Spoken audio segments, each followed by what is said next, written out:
Buenas tardes. Bienvenidos al ciclo de actividades por videoconferencia que brinda el Colegio Público de Abogados de la Capital Federal. Hoy, como actividad organizada por el Instituto de Derecho de Ecología, Medio Ambiente y de los Recursos Naturales y Energéticos, que dirige el doctor Dino Villiorio Clavot, contamos con el doctor Juan Rodrigo Walsh, que nos hablará de la hidrovía, un debate ambiental, geopolítico y de desarrollo sostenible. Les recomendamos que mantengan los micrófonos en silencio para evitar interferir en la locución del expositor y de surgir alguna pregunta, la realicen vía chat. Ahora sí, le damos la palabra al doctor. Bienvenido. Buenas tardes para todos los miembros de nuestro instituto, que hace tantos años trabajamos por los temas ambientales y del desarrollo sostenible.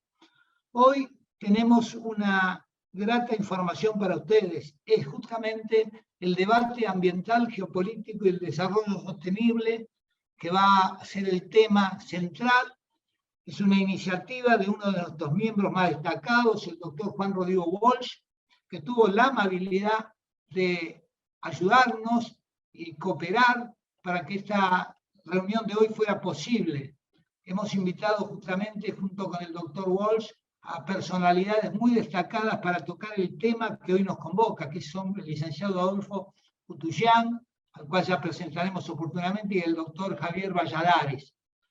En esta primera intervención le voy a dar la palabra seguidamente a Juan Rodrigo Walsh, sin antes destacar que el tema de la hidrovía, los antecedentes institucionales para el desarrollo de una política de integración regional sustentable, es el eje de su presentación. Voy a decir que el doctor Walsh es un entrañable amigo, pero se ha destacado y se destaca por su capacidad en la transmisión del conocimiento, es un destacadísimo profesor de nuestros posgrados y además es director de la División de Cambio Climático de la IRIS Argentina, docente no solamente en la UB, sino en otras universidades públicas y privadas, en la UBA, en la Universidad Austral, etc. Es un abogado consultor ambiental internacional, ha ejercido cargos muy importantes que lo habilitan y le dan nuestro reconocimiento a su capacidad de gestión. Ha sido subsecretario de Medio Ambiente del Gobierno de la Ciudad Autónoma de Buenos Aires, consejero ejecutivo de ACUMAR y director general de la Agencia de Protección Ambiental. Bueno, ahora con esta breve presentación le vamos a agradecer a Juan Rodrigo que se refiera al tema que le compete en el día de hoy y más tarde, en cada oportunidad, presentaré a nuestros ilustres visitantes. Adelante, doctor Walsh. Bueno, muchas gracias, Dino. Un placer estar aquí con ustedes, un placer y un honor poder participar en este evento y haberte ayudado a armar esta convocatoria en un tema que claramente tiene actualidad, más allá de las polémicas, más allá de las idas y vueltas y el debate que se está generando en torno a esta cuestión desde hace ya unos buenos meses, para no decir años. Es un tema que aúna, creo yo, temas geopolíticos, temas institucionales, cuestiones que tienen que ver con el derecho internacional, la integración regional, cómo queremos ser como países dentro de un continente, dentro de un espacio mayor, tiene que ver con el comercio y la integración de la región con el mundo, qué exportamos, cómo, los costos, la logística. Y por sobre todo tiene implicancias desde el punto de vista ambiental, más en los días que corren, en donde estamos viendo, por ejemplo, una bajante histórica del río Paraná, y hay unos cuantos referentes de la ciencia, de las ciencias naturales, de las ciencias de la tierra, que vienen planteando la necesidad de analizar este fenómeno histórico. Creo que de hace 50, 60 años no se da algo similar, con el fenómeno del calentamiento global, los cambios en el clima planetario y cambios inducidos por las actividades humanas en el resto del continente. Cuestiones que generan muchos interrogantes, generan muchas dudas y plantean, creo yo, desafíos de aquí al futuro. Yo voy a compartir una breve presentación con ustedes, más a modo de disparador, más a modo de ayuda a memoria de los temas en danza, y seguramente servirá para un debate muy rico con los expositores, quienes nos van a acompañar más tarde, cada uno con una profunda experiencia y conocimiento en este campo. Así que sin más, voy a pasar a compartir brevemente una presentación con algunos de estos disparadores. Tengamos presente algunos de los antecedentes, y creo que esto es importante plantear porque algunos en el debate, en las polémicas, en las discusiones, en el ámbito internacional, en el ámbito local, tanto desde la política, las cuestiones ambientales, el derecho, hay como una idea de sostener que la hidrovía carece de un marco regulatorio, carece de un esquema institucional que lo encuadra. Y creo que es importante en este contexto hacer un poco la historia del régimen de la Cuenca del Plata, porque es en este marco en que hay que entender el fenómeno.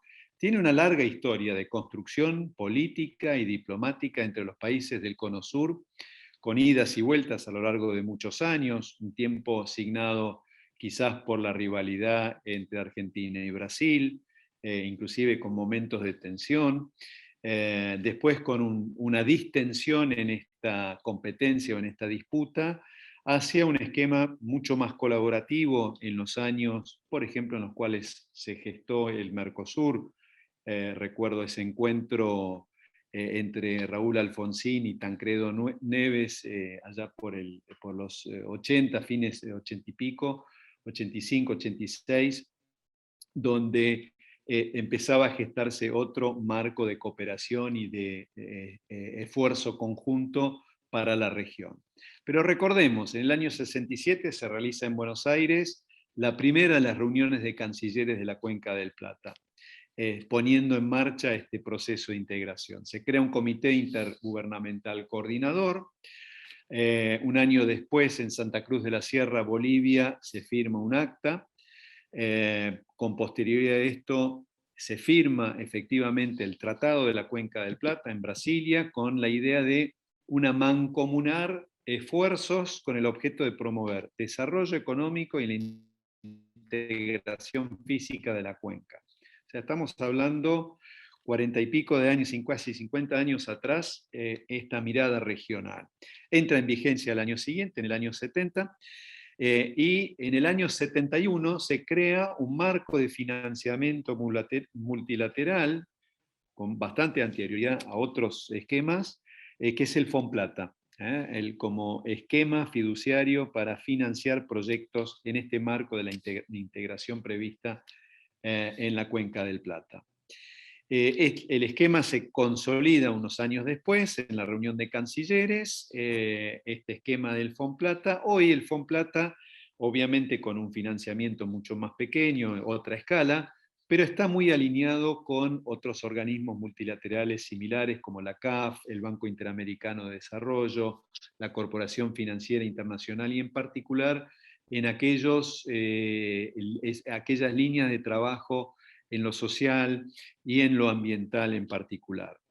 Tengamos presente que en estos primeros momentos hay una inspiración de la Cuenca del Plata en otras iniciativas regionales que de alguna manera se gestaban en América Latina y eran impulsados con esta idea de la integración económica y social regional, como el CARICOM en los países del Caribe, el ALADI, y un rol, digamos, gestor en todo esto y como autor intelectual y, digamos, inspirador de la mano de CEPAL y de las Naciones Unidas. También la OEA en menor grado.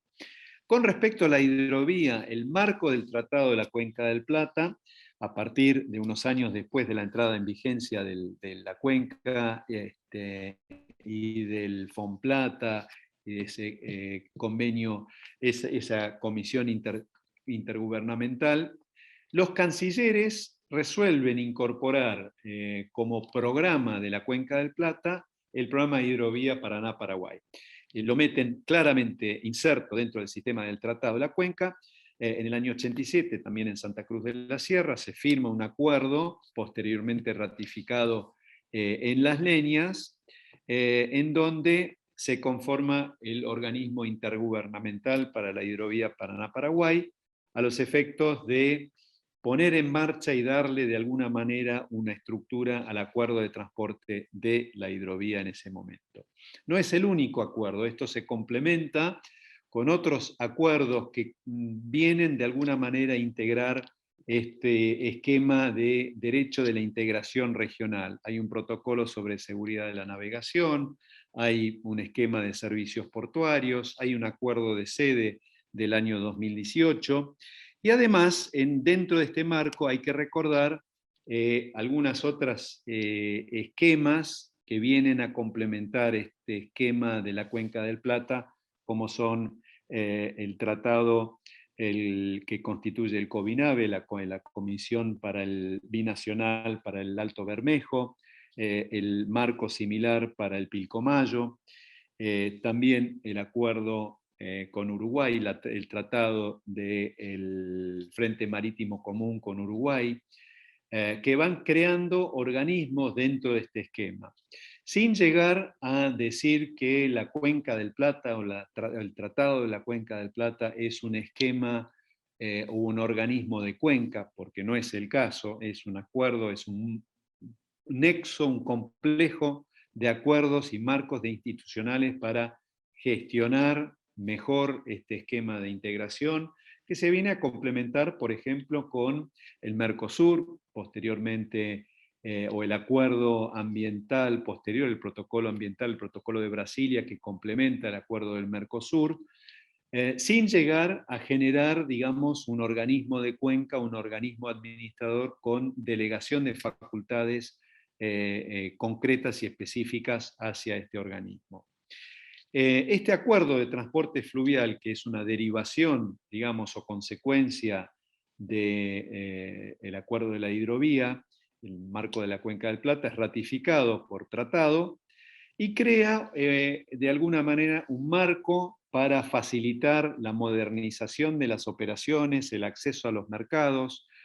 Aplica tanto a la navegación civil y comercial, no así a las naves de seguridad o las embarcaciones militares, sobre la base del tratamiento recíproco para todos los países de la cuenca. Y en este sentido hay una aceptación y una incorporación de los principios del derecho internacional o de los ríos internacionales, siguiendo el derecho internacional y aquellos principios que después fueron consagrados en la reunión de Dublín en el año 93, que son el marco para la gestión de ríos compartidos o de ríos internacionales, con la incorporación de diversos aspectos que tienen que ver con la protección del ambiente, el cuidado del recurso. Cuestiones que están en este acuerdo, por ejemplo, los impuestos deben ser acordados por todas las partes, no deben ser unilaterales, el tratamiento igualitario para las embarcaciones de los distintos países de la cuenca, que es de manera no discriminatoria. Hay una suerte de marco para la armonización y la compatibilización de normativas, un poco en línea con lo que después aparece en paralelo con el Mercosur y el tratado el protocolo de protección ambiental del Mercosur, la eliminación de algunas figuras de protección como las reservas de carga establecidas en algún momento de forma unilateral, con la idea de generar una reciprocidad entre operadores y armadores de los distintos países que integran en la cuenca. Y la idea de ir eliminando las trabas y restricciones reglamentarias y aduaneras con un esfuerzo común para bajar los costos de los servicios portuarios, de practicaje, igualdad de condiciones entre las partes. Es decir, hay una idea en la génesis de este acuerdo, al igual que el resto de la hidrovía, de buscar competitividad, buscar mejorar las condiciones de los países miembros para poder salir al mundo con la producción de la región. Este es un poco el marco, un organigrama de cómo está planteado hoy el acuerdo para la hidrovía.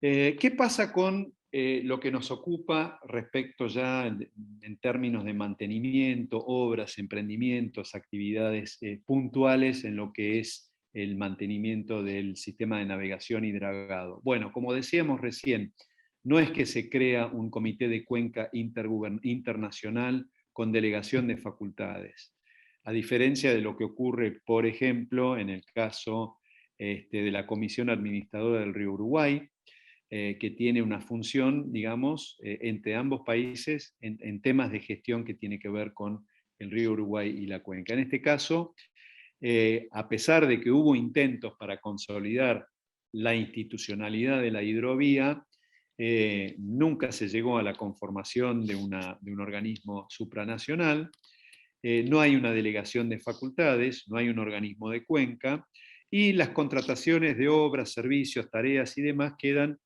a cargo de los países en forma individual en función de los tramos navegables de cada corribereño en este contexto.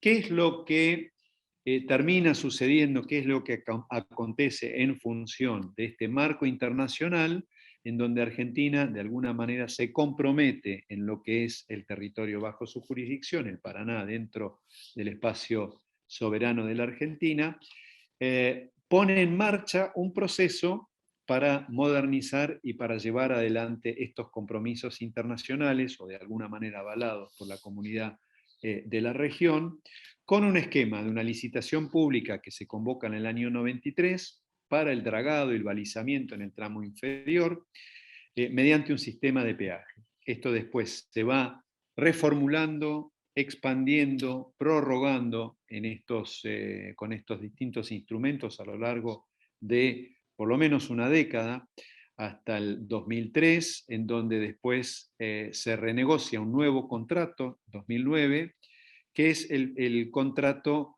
con una prórroga en el 2010, ampliando la extensión de la concesión más hacia el norte, llegando a Confluencia, en el kilómetro 1238, o sea, aguas arriba de lo que originalmente estaba planteado en el puerto de Santa Fe, y una concesión, dijimos, año 93, con estas sucesivas prórrogas y demás, con vencimiento en abril de este año, si mal no recuerdo. Y es esto lo que ha desatado gran parte de las polémicas y las discusiones y los debates que hemos vivido a lo largo de estos últimos años.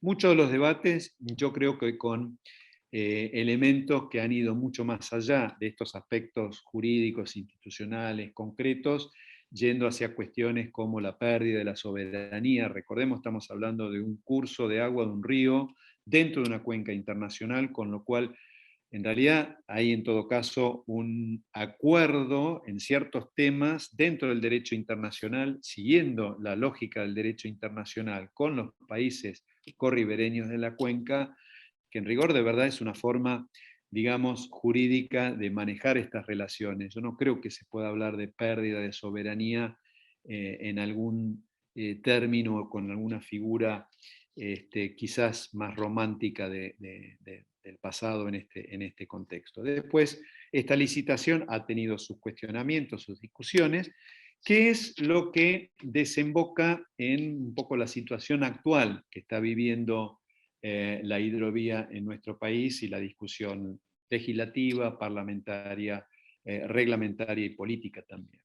Algunas normas que incidieron en estos últimos cambios, recordemos la sanción de la ley 27419 promueve nuevamente una marina mercante nacional y la integración fluvial regional. Esto es un reclamo, tiene mucho que ver con, digamos, la pérdida o la sensación de retroceso que en algún sentido se generó con la pérdida de la empresa prestadora con las reformas del Estado que se llevaron a cabo en su momento y el ocaso de lo que era la flota fluvial en su momento, y un reclamo que gran parte del sector viene pregonando en términos de tratar de recuperar el rol de la Marina en este sentido. Y ya yendo hacia tiempos mucho más recientes, en función del vencimiento de la concesión y todas estas polémicas y estos planteos, inclusive con la idea de generar un organismo a escala federal, cambiar un poco esta lógica con un marco más participativo. En el derecho interno de la Argentina se suscribe el Acuerdo Federal de la Hidrovía entre la Nación y las provincias ribereñas, Buenos Aires, Chaco, Corrientes, Entre Ríos, Formosa, Misiones y Santa Fe. Esto es de bastante tiempo, 2 meses atrás, 1 de julio del 2020, publicado en agosto, con un esquema, digamos, podríamos llamarlo de alguna manera un organismo de lo que llamaríamos derecho intrafederal, este esquema un poco basado en el artículo 129 de la Constitución, de crear regiones o crear organismos para el bienestar colectivo, el desarrollo de las regiones. Un poco en paralelo con esto, se suscribe el decreto 949 y la resolución 129, ordenando convocar una nueva licitación para reemplazar la licitación otorgada oportunamente en el año 93 con las renovaciones y renegociaciones que vimos en su momento. Bueno, el decreto 556 de este año crea un ente nacional de control y gestión como organismo descentralizado, con autarquía, dentro del ámbito del Ministerio de Transporte y con una participación de las provincias ribereñas que han suscrito este acuerdo federal de la hidrovía que mencionábamos antes. En el interín, discusiones respecto de una prórroga hasta tanto se lleve a cabo la nueva licitación y las polémicas que ustedes conocen respecto de ejecución de las obras por administración en forma directa, una licitación, una concesión con peaje, una concesión de obra pública sin peaje, todas estas variantes y alternativas que estamos viendo en estos momentos. Ya para ir cerrando un poco y dejar la pelota picando para quienes me acompañan en esta mesa, un poco, y quiero resumir los interrogantes y las dudas y dónde está la situación hoy y la pregunta, el hacia dónde vamos en este marco con la hidrovía. Surgen polémicas, interrogantes en la sociedad, en los juristas, en los distintos comunidades, las distintas comunidades de interés, los exportadores, los productores, el sector naviero, la industria naval. Surgen estas dudas desde lo social, desde lo económico, lo ambiental, lo diplomático, lo técnico. Hay una serie de debates que hoy hay que dar y hay que profundizar.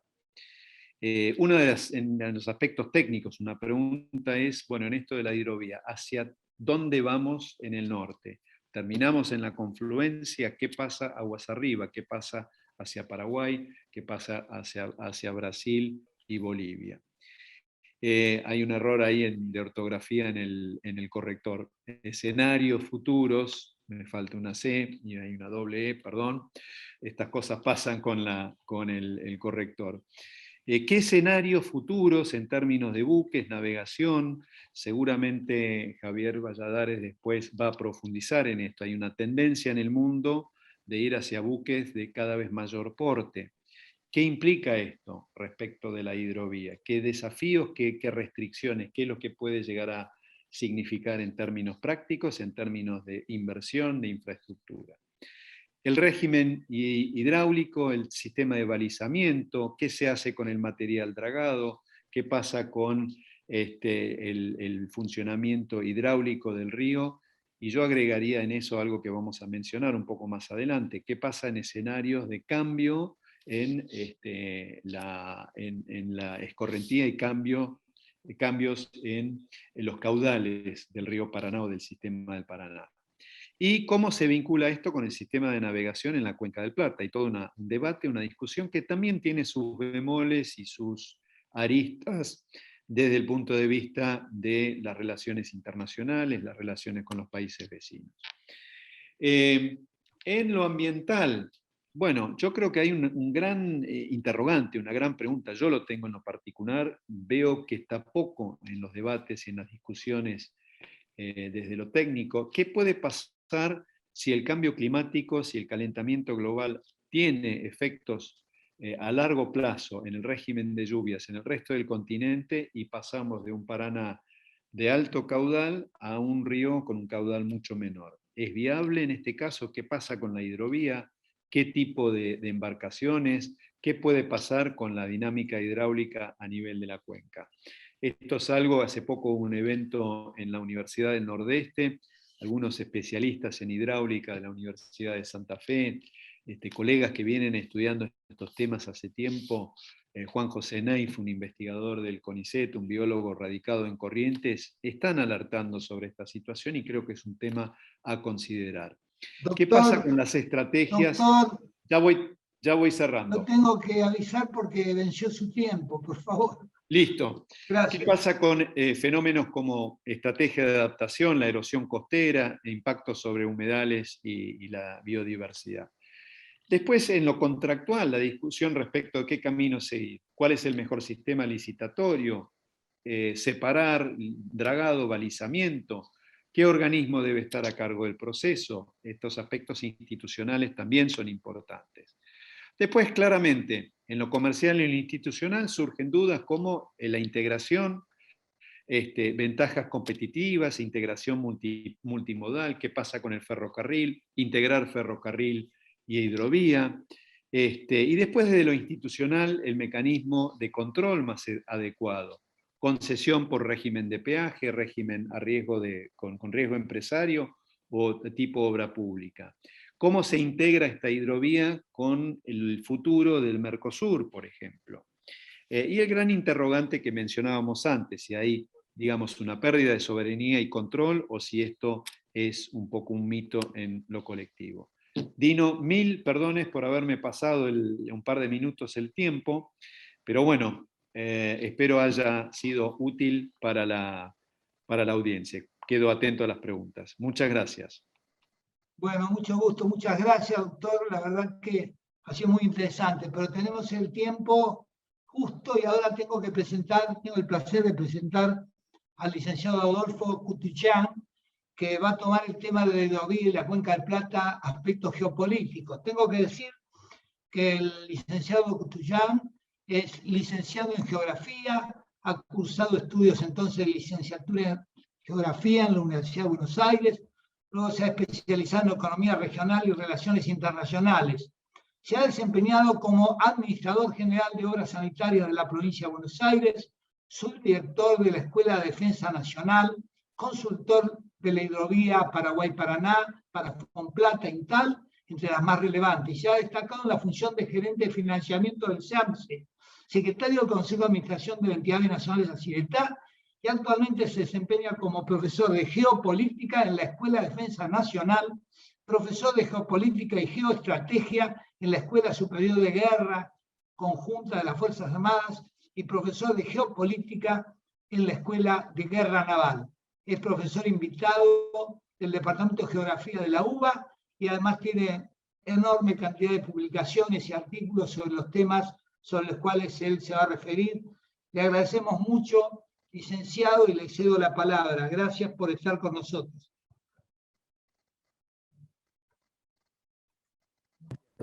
Sí, Malena Lucía Reyes está haciendo el doctorado de este tema conmigo, está en la Universidad de Cuyo, y ella me parecía, digamos, puede ser. Bueno, desde ya le agradezco profundamente a la institución, a ustedes por tocar este tema y a Rodrigo por facilitarme muchas de las cosas que son realmente interrogantes, ¿no? Pero les quiero señalar lo siguiente de la visión geopolítica, que es para mí, la Cuenca del Plata, que hoy ya tendemos a dejar el nombre de hidrovía, es un factor geopolítico. ¿Qué es un factor geopolítico? Cuando la esencia del Estado puede llegar a tener inconvenientes. En una palabra, nosotros sabemos lo que es el Atlántico Sur. Perdimos gran parte del Atlántico Sur en la guerra por Malvinas, pero la Argentina siguió funcionando. Si perdemos algo estructural en la hidrovía, en la Cuenca del Plata, esto puede llegar a efectos profundos, porque tiene que ver con 400 años de historia en la Cuenca del Plata. Básicamente, podés ir pasándolo, por favor, Malena. Es un proyecto que en su área de influencia alcanza, como ustedes lo ven ahí, 3 millones de kilómetros cuadrados, casi lo mismo que toda la Cuenca del Plata. Este trabajo lo hemos hecho, fuimos convocados en el gobierno del doctor Alfonsín por el canciller Caputo en su momento para empezar a estudiarlo, no recuerdo si era el año 89, porque los brasileños estaban señalando, nunca le habían preocupado el Alto Paraguay, que la soja, la frontera agropecuaria, estaba llegando al Pantanal. Y empezaron a estudiar la posibilidad de salir, no por la costa brasileña, sino por el río Paraguay-Paraná. Ahí empezamos con el primer estudio que se hizo aquí en nuestro país en 1990-91. En función de eso hemos estado en el Tratado de las Leñas en 1992. Pero los últimos, por esos avatares de los profesionales, como ustedes vieron, estuvimos en otro lado, nos contrató la Fomplata en el año 2007 y en el 2009 entregamos lo que fue un estudio de 9 tomos que está en la página justamente de Fomplata, ustedes lo pueden consultar. Pero lo más importante, y esto para toda la audiencia, que el último estudio que se hizo a pedido de Bolivia y de Paraguay por la LAI, y está colgado en la página de la LAI de diciembre del 2019, es decir, tiene menos de 2 años. Es lo más actualizado que yo sepa que hay. Por lo tanto, con esto quiero señalarles que básicamente es un proyecto que implica el territorio argentino, sus estados confederados, su población y lo más importante, como Rodrigo también lo ha mencionado, el agua que gran parte de nuestra población y de nuestra producción está consumiendo. Por lo tanto, no es algo que se pueda dejar de lado. Adelante, Male.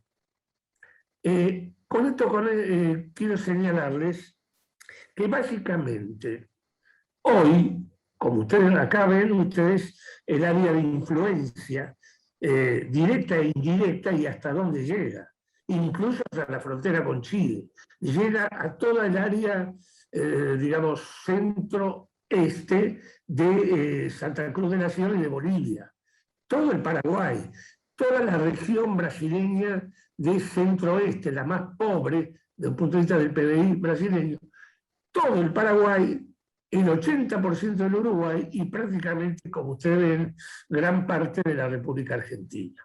En ese sentido, quiero señalarles, y esto es importantísimo destacarlo, esencialmente es un proyecto de transporte. Proyecto de transporte, que tiene una serie de otras implicancias. Adelante, por favor. Por lo tanto, y acá viene, me adelanto a lo que comentó Rodrigo recién. Si yo lo tuviera que analizar en estos últimos 30 años, si sabemos que por ahí sale gran parte de la producción agropecuaria, no solamente agrícola, fundamentalmente argentina, de Bolivia, de Paraguay y parte del Brasil y de Uruguay, yo tengo que decirles que es un proyecto exitoso. Cuando nosotros estudiamos esto, las primeras proyecciones nos daban 30 millones de toneladas. La semana pasada, el ministro de Agricultura reciente habla de que este año Argentina solamente va a producir 140 millones de toneladas, sin mayores inconvenientes, fuera del estiaje de la sequía que hay en este momento. Tan solo, según el Ministerio de Agricultura de Brasil, habla que en la región del centro-oeste están viniendo para este año 30 millones de toneladas de cereales. Si a eso le sumamos lo del Paraguay, todo Santa Cruz de la Sierra, es decir, realmente es un proyecto casi, yo diría, decisivo para la cuestión alimentaria, no solamente de América del Sur, sino de todo el mundo. Por eso insisto con este aspecto. ¿Por qué ponemos acá el mapa de los puertos? Porque la gran diferencia que hubo en la década del 90, ya con este contrato que mencionaba Rodrigo, es que hasta ese entonces prácticamente todos los puertos eran estatales. Y a partir, sobre todo en la Argentina, comienzan a haber no solamente puertos estatales, obviamente, generalmente relacionados con la municipalidad propiamente dicha, sino hasta puertos privados, muchos de ellos exitosos y muchos de los cuales están muchas veces en las primeras páginas de los diarios. En la Argentina solamente 27 puertos privados. Adelante, por favor. Con esto quiero destacarles que es un proyecto, como ustedes ven en este esquema, absolutamente importante, pero acá hay que aclarar alguna cosa. Alguien debería preguntarnos por qué está el Uruguay, si el proyecto es del río Paraguay-Paraná. Por una genialidad, lo digo así, del ministro de Transporte del Uruguay en la leña, el doctor Sanguinetti, no el primo del presidente, quien consideró que Nueva Palmira tenía que ser el puerto terminal del hidrovía, aunque tiene 20 kilómetros de río. Y logró eso.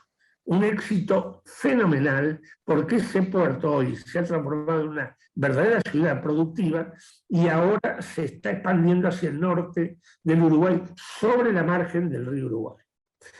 Pero ahí ponemos también en el sistema el Alto Paraná. Y acá hay que hacer una salvedad que esta audiencia, fundamentalmente de juristas y abogados, lo sabe bien. Este tramo del río corresponde a la COMIP, es decir, a la Comisión Mixta del Río Paraguay-Paraná, que le integran dos países, Paraguay y Argentina, que tiene que ver con la construcción de Yacyretá, eventualmente Corpus. Por lo tanto, no puede ligeramente plantearse este tema dentro del esquema de hidrovía. Y lo mismo cuando hablemos luego de los canales del Río de la Plata. Adelante, por favor. Como ustedes ven acá, en este otro, los geógrafos, sobre todo económicos, nos dedicamos mucho a los clústeres productivos. Fíjense la cantidad de regiones. Clúster significa esa combinación de producción de determinados bienes y servicios con un sistema de transporte. Los tenemos, obviamente, en nuestra Pampa Gringa, lo tenemos en el Bajo Uruguay, lo tenemos en la industria forestal y arrocera digamos, y sojera del Paraguay, los tenemos en Bolivia. Se están conformando crecientemente unidades productivas regionales que son francamente exitosas. Hoy Paraguay es uno de los países que más está utilizando esto, el Uruguay lo mismo, Bolivia, sobre todo en Santa Cruz de la Sierra lo mismo, y más aún en este momento que la Corte Internacional de La Haya dijo un no a la pretensión boliviana de salir por Antofagasta, por una serie de, justamente por la cuestión de la guerra del Pacífico, con lo cual este gobierno boliviano y el anterior están planteando saquemos todo lo posible por el río Paraguay, donde solamente Bolivia tiene 70 kilómetros de río por un canal, que es el canal Tamego. Pero con esto quiero señalar que tan solo en cereales, no tengo los números obviamente de este año, pero estamos hablando ya de casi 200 millones de toneladas de cereales, de comida, que está siendo una de las pocas llanuras templadas del mundo libre de acechanzas geoestratégicas. Una de esas llanuras es la llanura china, obviamente, la otra es la de Ucrania y Europa, la tercera es la norteamericana, la cuarta es la australiana y la quinta es esta. Y por eso la creciente convergencia de capitales internacionales y de productores en esta región que tiene altas facilidades de inversión, en especial en el norte de la cuenca. Siguiente, por favor. Entonces, con esto estamos señalando que, bueno, esto yo me lo ahorro un poco porque lo dijo, digamos, Rodrigo, los protocolos, los tratados, etcétera, pero a veces yo recuerdo algo del siglo XIX, disculpame Rodrigo, el Tratado de Navegación, después de la caída de Rosa, de 1856, habla de la libre navegación de los ríos. Hay gente que esto todavía no lo ha entendido. Y esto no es para la Argentina, sino para todos los ríos del mundo. Algunos dicen imposición de los ingleses, que estaban entrando en el río Azul, estaban queriendo entrar en el Mississippi, entraron en el Danubio, etc. Y bueno, este es uno de los puntos que hay que tomar en cuenta. Pero, ¿por qué ahora incluso este gobierno acaba de cambiar un poco el nombre de la hidrovía y hablar ya más de la cuenca del Plata y la cuenca del río Paraná? En parte es correcto, porque ya lo va a decir Valladares, la hidrovía es una carretera construida. Es decir, en vez de estar sobre un pavimento, está sobre agua. Por lo tanto, tiene mucha ingeniería puesta ahí. Tiene señalización, tiene una serie de inversiones, cosas que un río común de llanura no lo tiene. Por eso se habla de la hidrovía. Pero el término fue tomado del portugués. Ustedes saben, en portugués es rodovía, ferrovía o hidrovía. Entonces, ya el concepto de Cuenca del Plata, que se firma y se aprueba en 1970, creo que era el gobierno ya de Onganía o de Levita, un gobierno militar, tanto aquí como en el Brasil, fue importantísimo porque el conflicto en ese entonces era por las represas. Y ustedes recordarán los que, como yo, peinamos canas, que el conflicto era por la posibilidad de la construcción de Itaipú. Y fue tan así, yo era el secretario argentino de Yacyretá, que les puedo asegurar que fueron meses muy tensos, más de lo que ustedes se imaginan. Por lo tanto, sigamos adelante porque es importante que se vea que una cosa es la cuestión hidroeléctrica y ambiental y otra es la cuestión del transporte. Del cuadro anterior, como geopolítico, yo puedo decir que ¿por qué es importante para los 5 países? El corazón político-económico de la Argentina está en el eje fluvial Santa Fe, Buenos Aires, La Plata. La casi totalidad del polo aerodinámico San Pablo-Río Grande do Sul, casi todo el Uruguay, todo el Paraguay y las áreas más promisorias de Bolivia. Son áreas que desde el punto de vista geopolítico son de las más estratégicas que hay en prácticamente toda la América Latina. Siguiente, por favor. Entonces, con esto quiero destacar que no pueden tomárselo a la ligera y sobre todo con una mentalidad muy, y ahora voy a otros aspectos para estar en tiempo y forma, con una mentalidad cerradamente nacionalista. ¿Qué quiero decir con esto? Hay gente, sobre todo en algunos medios, que no entendieron que este es un proyecto internacional. El hecho que de Bolivia y Paraguay los hayan contratado a la LADI para que el mismo estudio que se hizo aguas abajo se haga aguas arriba, es porque interesa. En segundo lugar, y un punto importantísimo, yo tuve que ir, gracias al gobierno de entonces, a estudiar, digamos, la dinámica del funcionamiento de algunas cuencas en Europa, por ejemplo, la cuenca del Rin y la cuenca del Danubio, que están funcionando, en términos globales, muy bien desde hace décadas, y siempre destaco lo mismo. La cuenca del Danubio, señores, funcionó durante la época de la Guerra Fría, entre países comunistas de un lado y países capitalistas de otro. Pero cuando técnicamente las cosas se resuelven, no hay problemas de soberanía y se pueden perfectamente destacar qué es de uno y qué es de otro, y cuándo interviene la cuestión de la seguridad y cuándo interviene la cuestión económica. Y acá vienen mis principales conclusiones. Este es un proyecto, y más aún en la Argentina, que somos un país federal, de convergencia de instituciones que se solapan. Ustedes habrán escuchado como yo, que la droga, que esto, que lo... Y hay cosas que no tienen que ver propiamente con el proyecto, tiene que ver con otras instituciones. La cuestión de la droga y de la inseguridad tiene que ver con el Ministerio de Seguridad. Estamos hablando de Argentina. En Brasil pasa algo parecido, pero no tanto. No pasa esto ni en Uruguay, ni en Paraguay, ni en Bolivia, porque son países unitarios.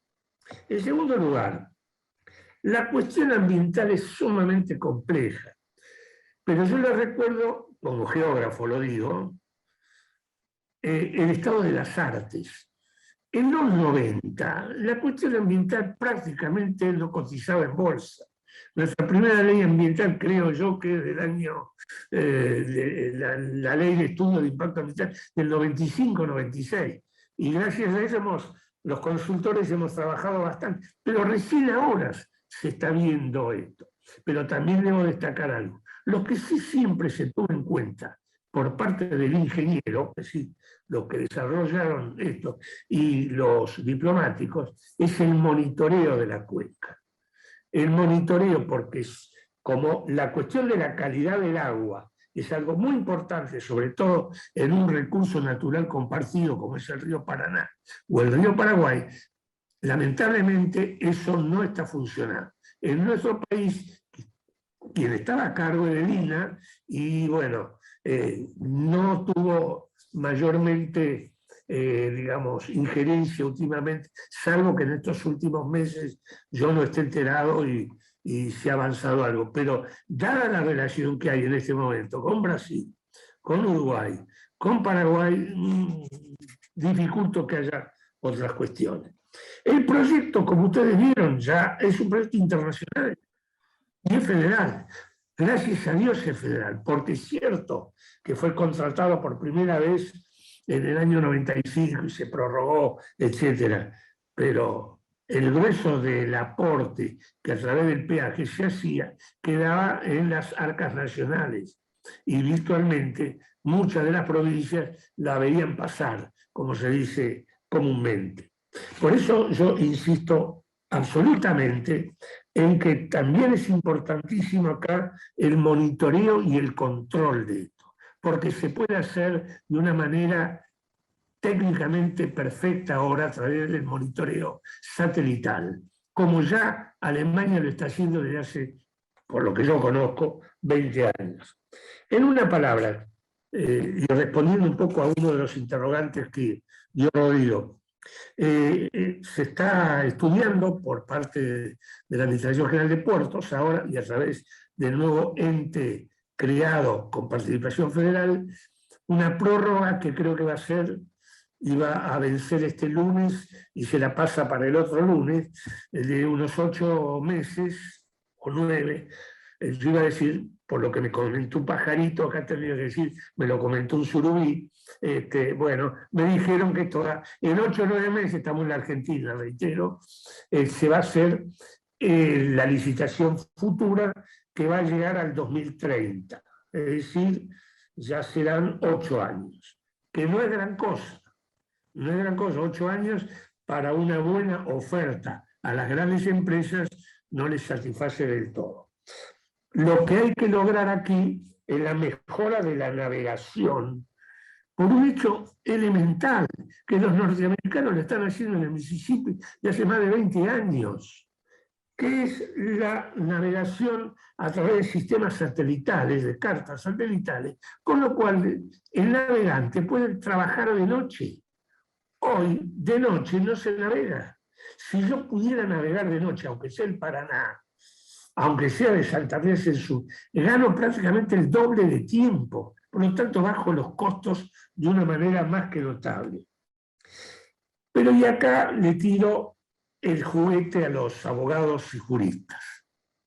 Como van a ver los que quieran el estudio que hicimos para la LADI en el 2019, uno de los capítulos se ve la cuestión normativa y jurídica que le hizo un equipo uruguayo. Es absolutamente complejo, tanto a nivel interno en la Argentina como incluso a nivel internacional. Es una tarea que prácticamente ha surgido de ese trabajo que hicimos para la LADI como una, ¿cómo puedo decir?, una recomendación. normativizar de una vez por todas el plexo legal y normativo que hoy rige la navegación y el comercio, digamos, en esta región tan dinámica.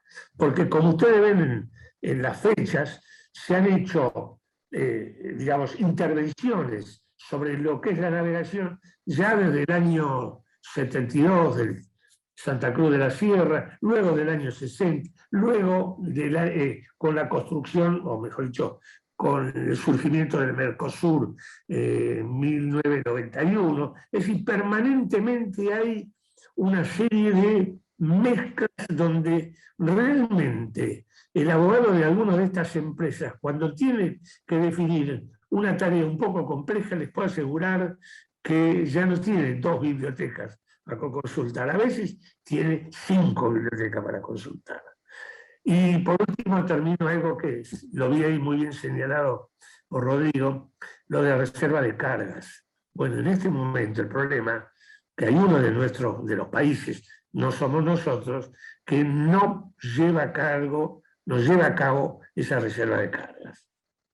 Por lo tanto, gran parte, a través de mecanismos obviamente ilegales, de algunas cargas también de Argentina van a parar muy cerca de la frontera y salen como carga básicamente de otro país. Entonces, es un tema muy rígido.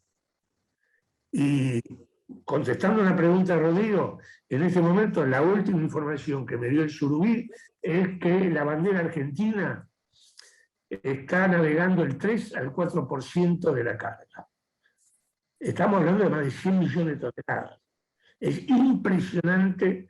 Ahora, ¿son todos paraguayos, uruguayos, bolivianos, brasileños? No. Son gente de esta orilla. Por lo tanto, este es un tema que en algún momento, ojalá que la nueva licitación los tome, digamos, en cuenta, porque no se puede seguir así. Pero también, como dice el viejo dicho español, zapatero a tus zapatos. Todos los ministerios tienen que trabajar. Aduana no tiene que ver con la hidráulica. Doctor, estamos en el tiempo. Y ya termino. Es decir, la aduana no tiene que ver. Y la prefectura tampoco tiene que ver. Son áreas que responden a otros ministerios. Por lo tanto, no le echemos la culpa al proyecto en sí, que reitero, es un proyecto de transporte con implicancias ambientales profundas, de las cosas que no tienen que ver con la mala actuación de algunos sectores, básicamente del Estado argentino. Gracias. Muchas gracias, doctor. Ahora le vamos a hacer la palabra al licenciado Javier Valladares para que toque el tema de la hidrovía Paraná-Paraguay, aspectos técnicos e hidrográficos para la navegabilidad. El doctor Valladares es licenciado en Oceanografía y doctor en Geografía especializado en Geofísica del Petróleo, presidente de la Academia Nacional del Mar. También debo destacar que Valladares es el primer argentino que ha sido distinguido con la presidencia de la Comisión Oceanográfica Intergubernamental, fundada en 1960. Ha sido y es capitán de navío retirado voluntariamente de la Armada y fue jefe del Servicio de Hidrografía Naval, agregado naval y jefe de misión naval en los Estados Unidos y subsecretario de Intereses Marítimos. Es muy largo y extenso, como comprenderán, su currículum. Yo quiero destacar finalmente que es miembro del Consejo de Regencia del Instituto Tecnológico de Buenos Aires, tiene muchas publicaciones y un dato bastante interesante, que ha sido comandante de buques en 3 oportunidades, Amazonas, Antártida. Y bueno, le cedo la palabra a Javier Valladares y le agradezco que esté con nosotros.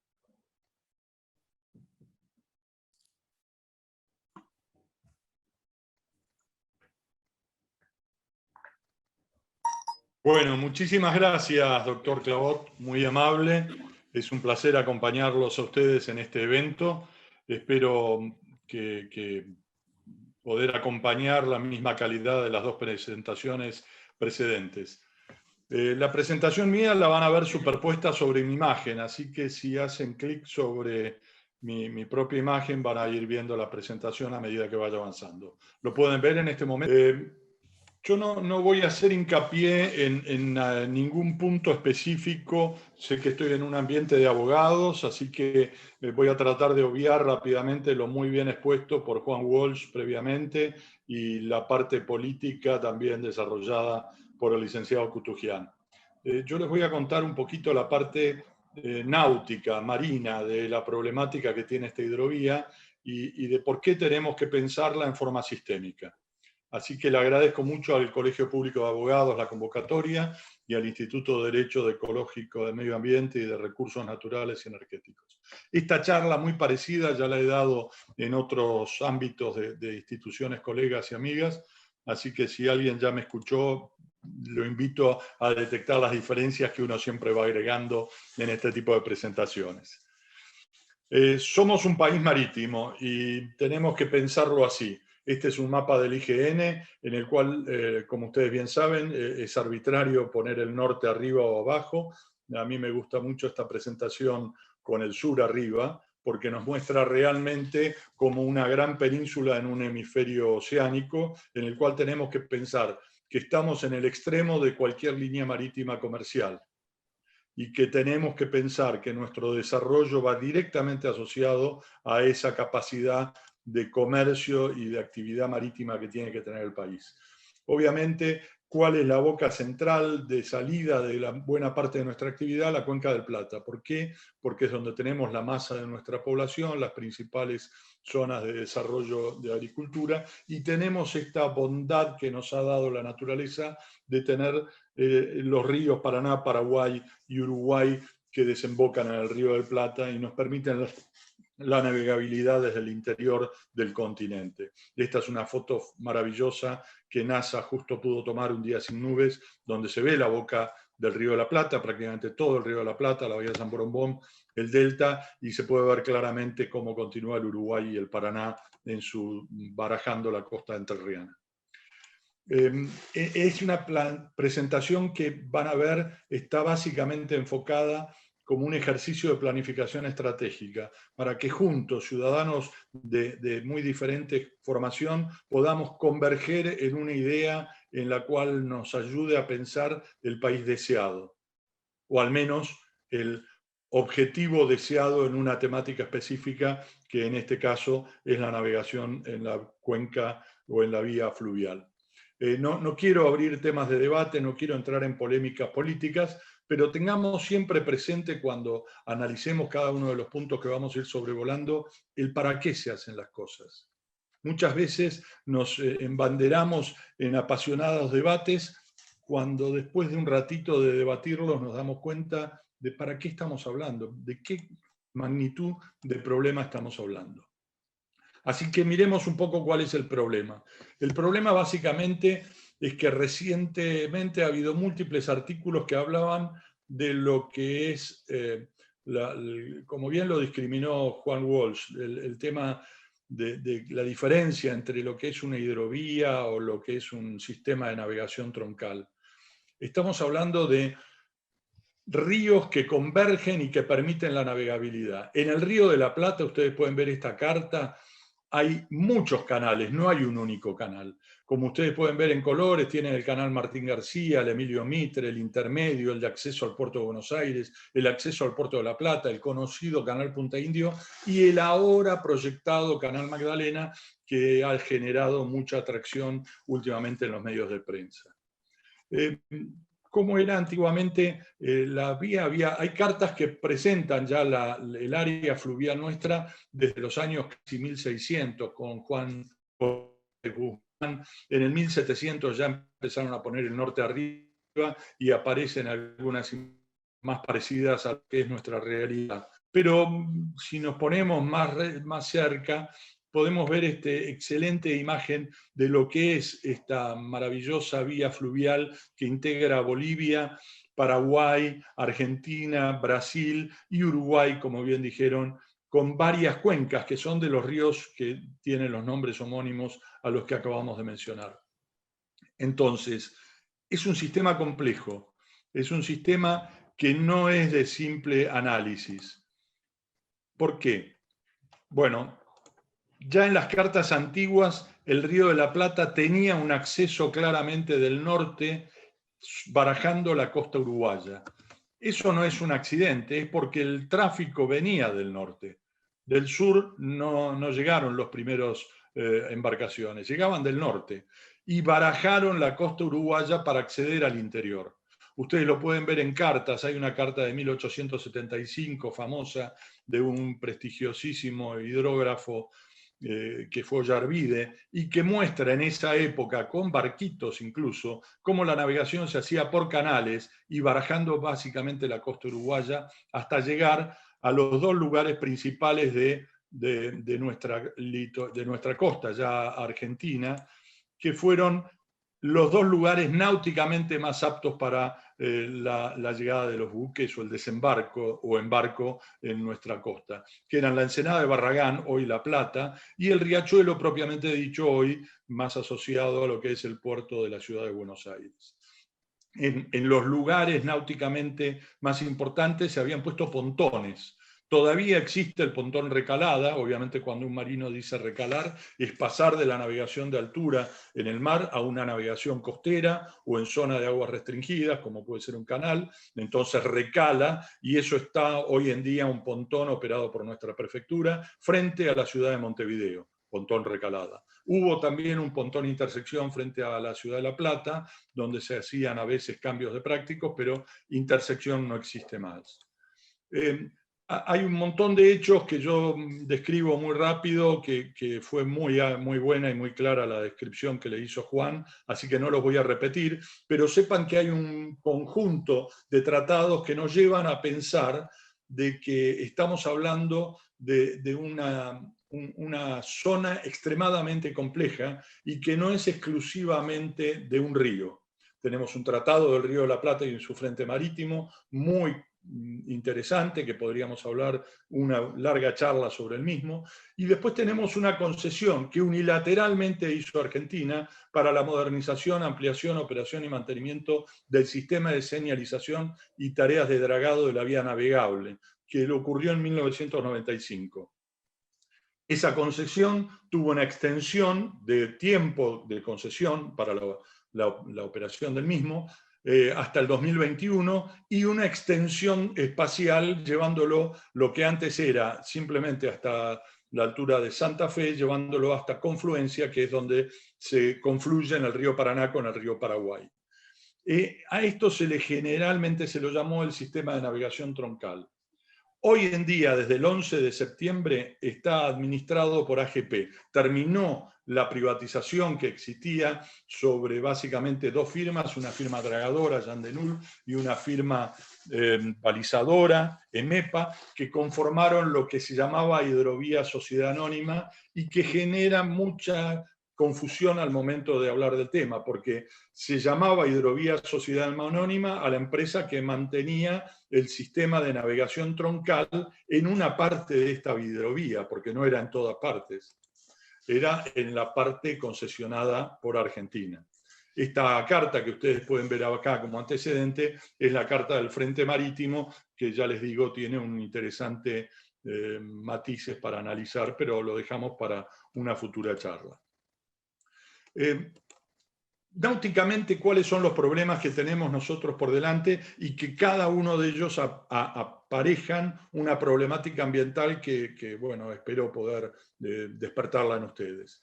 Se habla ahora de un canal Magdalena, que no está incluido en el sistema de navegación troncal. Es una iniciativa nueva, a mi entender, con un fuerte componente político que ha encarado nuestro país. En el sistema de navegación troncal en el Río de la Plata está desarrollado a 34 pies. Con mareas uno quizás podría aprovechar que algunos buques puedan operar hasta 36 pies. Y se habla de que en una extensión del sistema de navegación troncal se podría llegar a profundizar hasta 38 o 40 pies, cosa que todavía no sabemos, como bien explicó Alfredo Futugian. En este momento se está operando en forma provisoria el sistema de navegación a cargo de AGP, como una extensión, pero que va a tener que ser desarrollada un pliego licitatorio nuevo, ojalá lo puedan hacer en esos plazos optimistas de un año, para hacer una extensión con definiciones muy importantes técnicas que tendrán que ser puestas.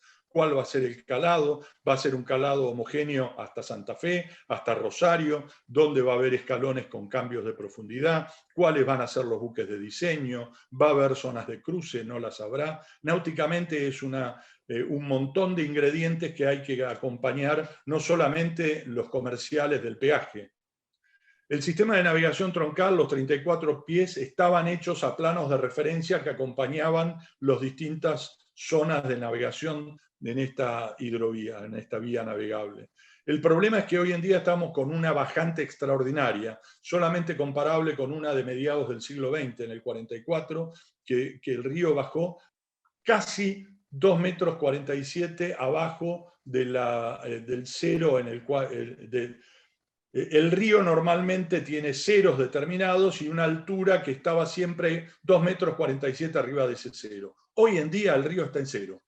O sea que bajó casi 2 metros. Es un montón náuticamente. ¿Y eso qué implica? Que los buques no puedan salir cumpliendo los 34 pies de diseño del sistema de navegación troncal. Lo están haciendo con suerte entre 29 y 30 pies.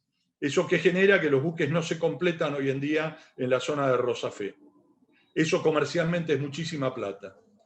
Muchos de los que incentivan el desarrollo del Canal Magdalena, cosa que es muy importante y que merece ser analizado con mucho detalle, hablan de la necesidad de los buques de ir hacia el sur a completado. Pues bien, en el 2020 operaron 4.021 buques en el sistema de navegación troncal. De ellos, la mitad más o menos, 2.143, fueron graneleros, que son los que llevan o buscan granos en la zona de Rosafé. Y de esos 2.143, solo 410 fueron a completar en el sur. ¿Por qué? Por distintos motivos, la mayoría de los buques completan al norte, porque van acompañando el recorrido de su navegación hacia la zona de destino, y completan con cereal de Brasil, en su litoral. Esto quiere decir que para ese gigantesco o teóricamente gran tráfico que hay hacia el sur, representa solamente el 10% del total de los buques que entran al sistema de navegación troncal y el 20% de los graneleros.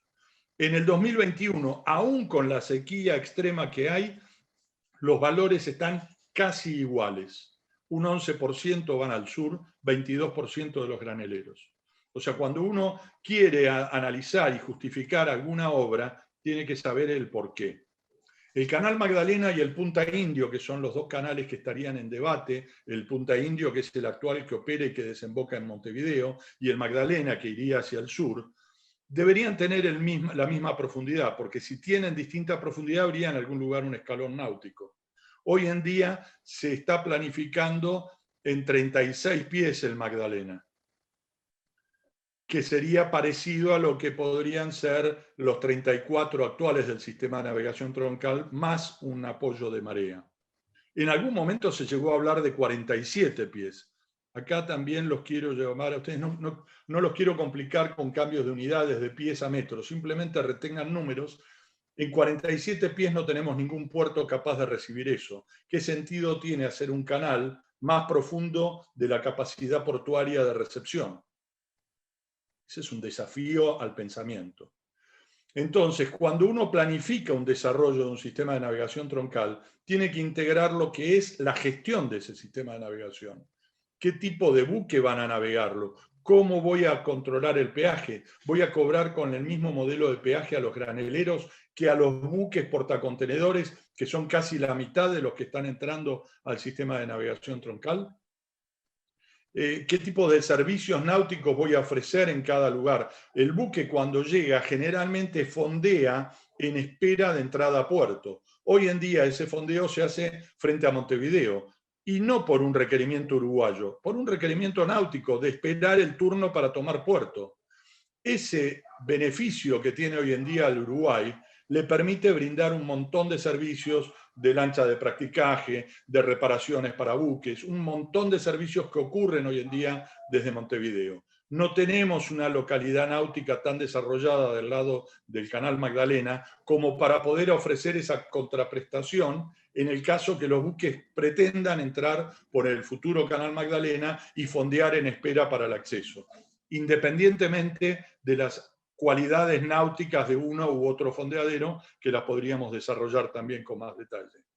El problema se genera sobre todo, no tanto para los graneleros, que son buques bastante estandarizados hoy en día, sino para los buques más grandes, que son los portacontenedores. ¿Qué pasaría si de golpe pretendemos discontinuar el canal Punta Indio? El canal Punta Indio es el que desemboca frente a Montevideo. Ese sí sería un verdadero problema de soberanía. ¿Por qué? Porque discontinuar el canal Punta Indio, que está en un espacio binacional uruguayo-argentino, nos cambiaría entonces la entrada al sistema de navegación troncal que mantiene Argentina. Ese pontón recalada que les mencioné con bandera argentina y prefectura naval argentina frente a Montevideo, desde donde a partir del cual se cobra el peaje, dejaría de tener sentido que esté frente a Montevideo, y si eventualmente, como ya lo manifestó, Uruguay se hace cargo del canal Punta Indio, Uruguay podría poner un pontón con bandera uruguaya en donde termina el Punta Indio y donde empieza el Magdalena, colocándonos realmente en una situación de tener pontón uruguayo operado por la Marina Uruguaya casi frente a las costas en Punta Piedra. Situación muy compleja que merecería ser pensada, al menos desde un punto de vista estratégico para los intereses nacionales. En la opción del canal a utilizar no es un acto volitivo político de decir yo quiero que naveguen por acá. Los buques van a navegar por la opción de costo-beneficio que mejor les convenga al transportista. O sea que si de golpe yo hago un canal Magdalena que cobra un peaje excesivo o más caro o al menos igual al de Punta Indios, es el transportista el que va a elegir por qué canal entra o sale en sus buques. Desde el punto de vista tecnológico, hay que pensar que en el Río de la Plata, como ya les expliqué antes, hay varios canales y hay varias formas de ingresar o pasar del Río de la Plata al río Paraná. Está el Canal Bravo, el Canal Guazú, el Martín García, el Buenos Aires y el Emilio Mitre. Hoy en día los que están en negrita en la presentación, el Bravo, Martín García y Emilio Mitre, son los que están dragados y mantenidos para poder operar. Hay grandes defensores del Canal Guazú y del Buenos Aires. Básicamente el Martín García y el Buenos Aires navegan de un lado o del otro de la isla Martín García. Obviamente son todos canales que existieron y fueron navegados en algún momento. Hacer una apertura de un canal implica un dragado de apertura, un balizamiento nuevo y un esfuerzo de mantenimiento. Costos que alguien tendrá que evaluar racionalmente el quid pro quo, el costo-beneficio para esa operatoria. Muy importante sería tener mejores zonas de cruce que permitan tener a lo largo de la navegación hasta el puerto de destino de los buques, zonas donde se puedan cruzar. Los buques modernos, grandes, por su manga, que es el ancho del buque, dificultan seriamente las zonas de cruce. Tener más fondeaderos, que el único lugar de espera no sea frente a Montevideo, sino que haya, que los hay, pero pocos, lugares de espera tanto en el Paraná Bravo o si se habilita el Paraná Guazú, poner lugares de espera en el Paraná Guazú. Acá me ato un poquito a lo que dijo Alfredo Cutugián. El Paraná Bravo le permite la salida del río Paraná frente al puerto de Nueva Palmira, en Uruguay, y habilita esta operatoria exitosa que tiene Uruguay en la hidrovía. Si fuera el Paraná Guazú, la entrada sería anterior o más al sur, y entonces menos buques podrían justificar su ida hacia Nueva Palmira. Doctor Valladares, estamos llegando, perdón la interrupción, es poco simpática, pero estamos llegando al tiempo de la exposición. Ok, entonces simplemente les cuento rápidamente que hay que pensar entonces el tipo de diseño que se le quiere dar a los buques, habría que pensar el por qué se hace el Canal Magdalena y habría que tener un pensamiento rápido de por qué hay diferentes tipos de tráficos, qué problemática tienen y y que falta una planificación nacional estratégica para el comercio exterior, la logística, para identificar las prioridades nacionales. ¿Por qué tenemos que tener una política oceánica, fluvial y lacustre? La Academia del Mar tiene un documento que acompaña este pensamiento. Hay que aumentar la capacitación de la carrera para los funcionarios públicos especializados en cada ministerio, para no depender de decisiones exclusivamente políticas, que haya un acompañamiento técnico. Hay que rescatar el concepto de costo-beneficio, hay que incorporar un pensamiento sistémico, hay que minimizar el impacto de la corrupción, y habría que incorporar una planificación regional. ¿En dónde está lo ambiental? En la integración de todos estos puntos. Me hubiera gustado desarrollar un poco más algunos temas, pero evidentemente el tiempo es esclavo y yo quiero ser muy respetuoso de eso, así que con muchas gracias les dejo mi email a disposición e invitarlos a ampliar la visión, el scope de atención, y darnos cuenta que debemos pensar con una visión sostenible de todo nuestro interés en la hidrovía, y tenemos que darnos cuenta de que la sostenibilidad es algo que nos obliga a que las futuras generaciones se comprometan, y no con apasionamiento, sino con un buen pensamiento estratégico en el tiempo. Muchas gracias y quedo dispuesto a preguntas. Muchas gracias, doctor Valladares. La verdad que nosotros estamos complacidos porque hemos escuchado 3 brillantes exposiciones. Estamos por el tiempo de despedirnos. No sé si me está escuchando Juan Rodrigo Walsh, que fue el que inició la cuestión. Vamos a saludar juntamente con la doctora Coria, que es la secretaria de este instituto, a nuestros brillantes expositores, por supuesto incluyéndote a vos, que has sido el alma mater de esta reunión. Así que muchas gracias a todos. Juan Rodrigo, si estás. Sí. Dino, me encantó la presentación, y creo, por lo menos por lo que veo en el chat y demás, debe haber quedado muchas preguntas, interrogantes, y me parece que las presentaciones tanto de Tato como de Javier han despertado muchas dudas, inquietudes, curiosidad y ansias de conocer más en un tema fascinante. Juan Rodrigo, tenemos que hacer un bis de esto, ¿eh? Esto recién empieza. Seguramente. Quisiera agradecer entonces a los oradores, también en nombre de nuestro instituto. Realmente, por lo que he observado en los chats, habría preguntas, pero aparte, sinceramente, no se movió nadie de los participantes, de los asistentes, nadie. Y eso quiere decir mucho. Yo les agradezco infinitamente al licenciado Kutukian, al licenciado Valladares y a Juan Rodrigo, que por supuesto lo conozco de hace mucho tiempo, realmente, y a todos que se han quedado impactados, parece, porque no se movieron y seguramente tendrían muchas preguntas para hacer, igual que yo. Bueno, gracias Silvia. Gracias. Gracias Silvia. Entonces nos despedimos y seguramente habrá otra posibilidad. Y gracias a la generosidad de nuestros invitados. Realmente son maestros y además tienen el ejercicio práctico aparte de la sabiduría. Y esto llega muy, muy fácilmente, porque entonces nos concientiza y nos pone muy cerca del problema. Gracias por el aporte de ustedes. Así que lo despedimos. Gracias, doctor Valladares, gracias, Tato, y gracias, Juan Rodrigo. Y a todos los que participaron hoy, muchas gracias.